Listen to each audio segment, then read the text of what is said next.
সিলেটে সংবাদ সম্মেলন করে প্রবাসী পরিবারের সম্পত্তি রক্ষার আহ্বান জানিয়েছেন সুনামগঞ্জের জগন্নাথপুর উপজেলার রানীগঞ্জ ইউনিয়নের আহমদাবাদ গ্রামের তসর উদ্দিনের ছেলে মোহাম্মদ আফাজ চৌধুরী।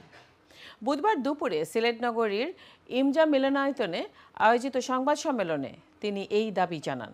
বলেন, তার চাচাতো ভাইদের মধ্যে মরহুম শাহনওয়াজ চৌধুরীর দেশে থাকা স্ত্রী সুহানা চৌধুরী তার আত্মীয় স্বজন প্রবাসী পরিবারের সকল সম্পত্তি আত্মসাৎ করার অপচেষ্টা করছেন। সহযোগীদের নিয়ে তারা খামার, কৃষি জমি সহ একের পর সম্পত্তি জবরদখল করছেন। জাল চুক্তিনামা তৈরি করে সহযোগীদের হাতে তুলে দেওয়া হচ্ছে পারিবারিক সম্পত্তি। এর প্রতিবাদ করলে মারধর ও প্রাণনাশের হুমকি দেওয়া হচ্ছে। প্রবাসী থাকা পরিবারের অন্য সদস্যরাও এ ব্যাপারে অসহায় হয়ে পড়েছেন বলে দাবি করেন আফাজ চৌধুরী।